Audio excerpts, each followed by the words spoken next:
Welcome to our exploration of Gregor Mendel, one of the most important scientists in history.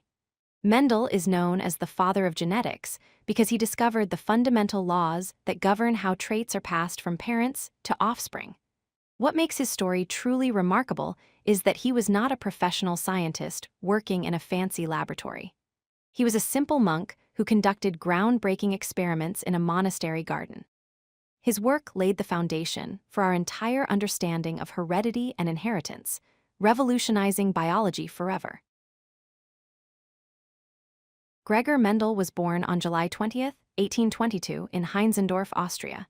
He died on January 6, 1884, in Brno, Austria-Hungary.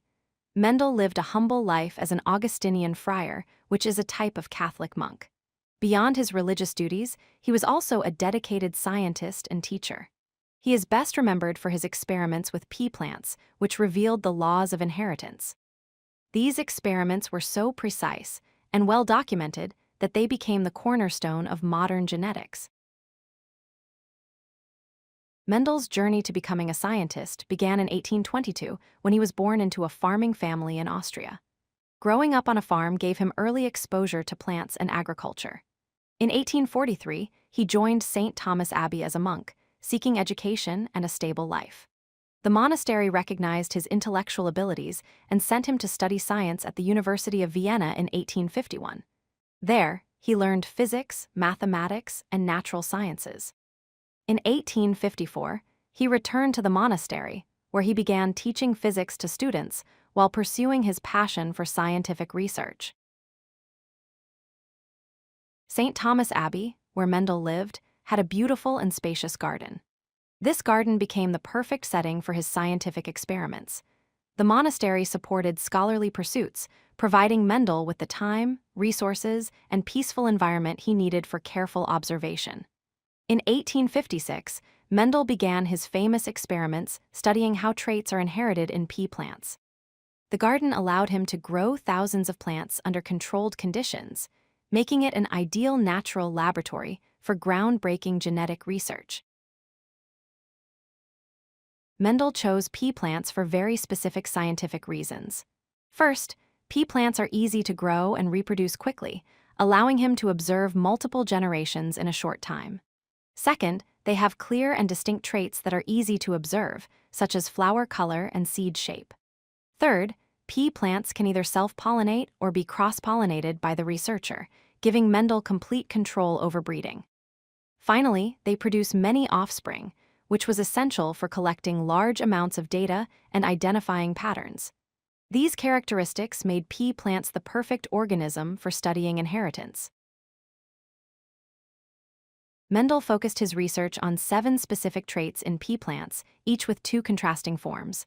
The first trait was seed shape, which could be either round or wrinkled. Second was seed color, either yellow or green. Third, he studied flower color, which appeared as purple or white. The fourth trait was pod shape, either inflated or constricted. Fifth was pod color, green or yellow. The sixth trait was flower position, either axial, meaning along the stem, or terminal, meaning at the top. Finally, he examined plant height, observing tall or dwarf varieties. By studying these 7 traits systematically, Mendel could identify clear patterns in how they were inherited. Mendel's experiments were remarkable not just for their insights, but also for their massive scale and meticulous attention to detail. He worked continuously for 8 years, from 1856 to 1863, carefully cultivating and observing his plants. During this time, he studied over 28,000 individual pea plants. Each plant was carefully examined, measured, and recorded. Mendel spent thousands of hours making detailed observations, counting offspring, and analyzing patterns. This enormous dataset allowed him to identify mathematical ratios and establish the laws of inheritance with scientific precision. From his experiments, Mendel formulated 3 fundamental laws of inheritance. The first is the law of segregation, which states that each parent passes one factor, now called an allele, for each trait to their offspring. These factors separate during reproduction. The second is the law of independent assortment, which explains that different traits are inherited independently of each other. the inheritance of one trait does not affect the inheritance of another. The third is the law of dominance, which reveals that some traits are dominant and will mask the appearance of recessive traits. These three laws form the foundation of genetics and help us understand how characteristics are passed through generations. In 1866, Mendel published his findings in a scientific paper, but tragically, the scientific community largely ignored his work. It was too advanced for his time, and most scientists did not understand its significance. However, in 1900, 16 years after Mendel's death, 3 different scientists independently rediscovered his work and recognized its brilliance. From the 1900s onward, Mendel was finally recognized as the father of genetics. Today, his laws form the foundation of modern genetics and biology. His work has revolutionized medicine, agriculture, and our understanding of life itself.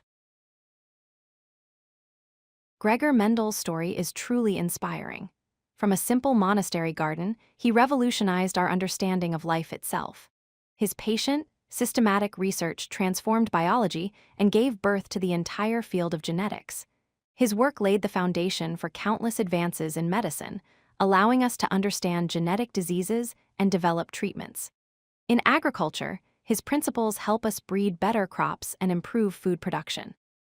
Mendel showed us that great scientific discoveries can come from the most humble beginnings. His legacy continues to impact our lives every single day, reminding us of the power of curiosity, patience, and careful observation. If you like this video, hit that like button and don't forget to subscribe.